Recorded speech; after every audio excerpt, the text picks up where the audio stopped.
Junie B. Jones and That Meanie Jim's Birthday, Chapter 4, Moving. The next morning I didn't get out of my bed. Not even when Mother hollered, "Time for breakfast!"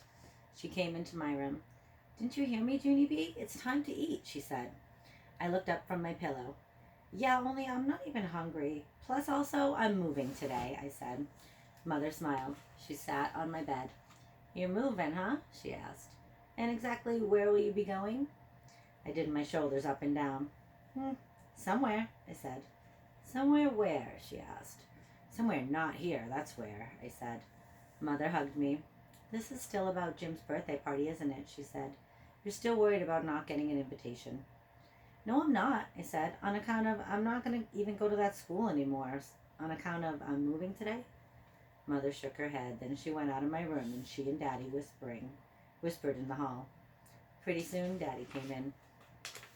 He gave me a piggyback ride to the kitchen. Then Mother made my favorite hot cereal, and she let me have all the brown sugar I wanted. She sat down next to me. "You know, Junie B, Jim is only doing this to hurt your feelings," she said. "He just wants to get a reaction from you, that's all." "Sure he does," said Daddy. "And when someone's trying to hurt your feelings, there's only one way to get back at them." "You have to pretend you don't care," said Mother. "You have to pretend you don't even want to go to that party. Because if you pretend you don't want to go, it will take all the fun out of this for him." Daddy winked. "You can do that, can't you?" he asked. "You're the best little pretender in the entire world." Just then my whole face lighted up, because that word gave me a great idea. "Hey, I just figured out where I can move to. It's a Small World After All. And it's at Disneyland. Remember that, Daddy? It's where all those people kept on singing that same song over and over and over again." I smiled.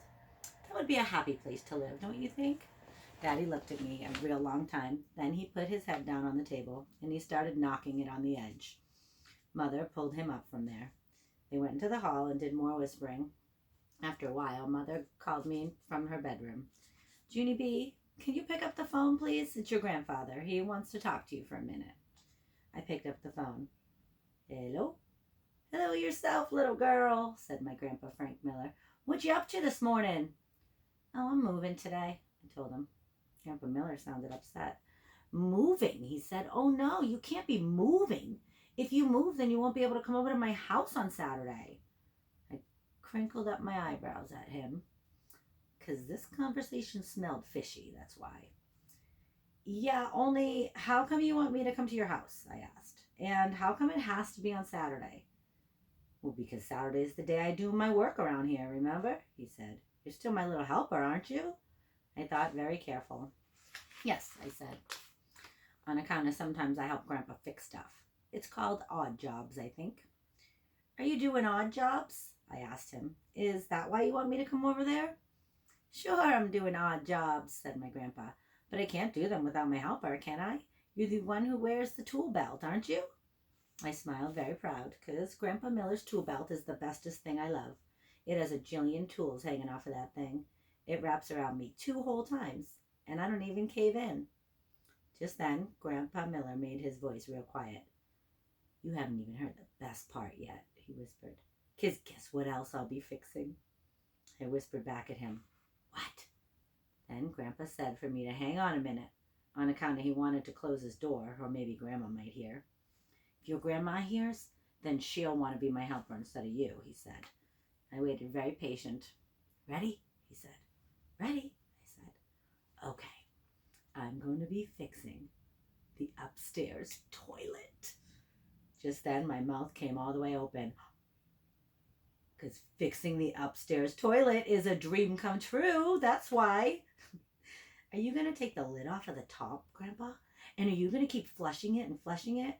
And are you going to watch all the water go out of that thing?" I asked. "Sure I am. Of course I am. That's half of the fun of fixing the toilet, right?" he said. "Right," I said, very excited. "Plus also, I love that big ball that floats on the top." "Me too," said my grandpa. "I love that big ball too. And so I can count on you, can't I? You and I have a date on Saturday, right?" I thought some more. "Yeah, only I think there's something that you forgot, Grandpa." "What?" he asked. "What did I forget, little girl?"